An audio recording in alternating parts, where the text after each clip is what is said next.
Magandang araw po sa ating lahat. Tayo po'y mag-aral ng salita po ng Panginoon. Ang ating teksto po ay mula sa Kawikaan 26, 27. Sabi doon, "Whoever dig a pit will fall into it. If someone rolls a stone, it will roll back on them." So, trap mo, gawa mo. Importante na makita po natin doon yung mga dahilan no, kung bakit bumabagsak ang tao. So may mga bagay po, sa Bible po may tinatawag po na tatlong klaseng bagay na noon pa man ito na yun talaga yung gawa ng kaaway. Yung unang-una, number one is the lust of the flesh. Palagi po yan yung gawa ng laman, ang dahilan po kung bakit ang isang Kristiyano nagpapatuloy pa rin sa kasalanan. Alam niyo po meron din sa Bible, no? The Church of Corinthians, uh, ano sila, no? Spirit-filled, but namumuhay pa rin sila sa carnal. Kaya talagang kinokorek sila ni Pablo during that time, kung babasahin niyo po yung Corinthians, sa tumigil na sila sa paggawa nila ng mga ganun. No, kaya makikita mo doon na talagang inaayos talaga ng Panginoon ng simbahan na yon. And gawa ng laman, importante talaga iwasan natin ang gawa ng laman. Sabi nga ng Bible, yung spirit tsaka yung flesh, kaya ano yun, nagko-contradict to each other. Talagang hindi talaga nagtutugma because talagang dapat tayo mamuhay ayon sa espiritu, sa banal na espiritu, na importante talaga na makita po natin bilang mga Kristiyano na napaka-importante talaga nung talagang ikakat natin yung gawa ng laman, yung flesh. Talagang magiging discernful din po tayo. So, pangalawa, uh, the lust of the eyes. Yung mga bagay na nakikita ng tao. No, ayun po yung mga bagay na nakikita ng tao na pwede na nagpapabagsak sa tao, yung mga bagay na nakikita niya. Di ba, kung babasahin niyo po yung Bible, nangyari yun kay David. Nakita niya si Bathsheba. No? Ay nung bagay na nagpabagsak po sa kanya. Yung lust of the eyes. O yung mga bago, si Jesus Christ, kung mababasa niyo po sa Bible, no?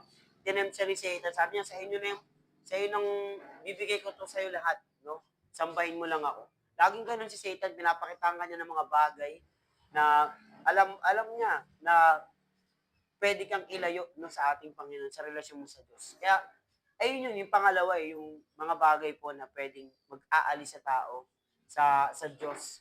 Ayun yung pwedeng magpabagsak at pwedeng alisin tayo sa relasyon natin sa Diyos.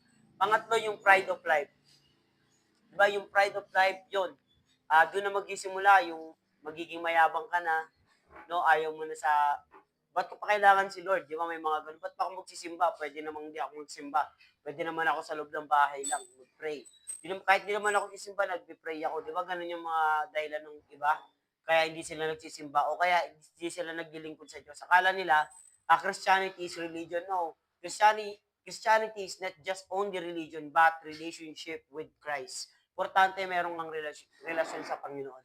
No, meron kang salita ng Diyos araw-araw. Imagine, no, yung isda, wala sa tubig. Di ba ganun din tayo, no? O kaya puno, bunutin mo sa lupa. Di ba ano mangyayari? Mamamatay. Siyempre, ganun din tayo. Imagine life without God. Di ba? Yung buhay na walang Diyos ay patay. Meaningless, walang buhay.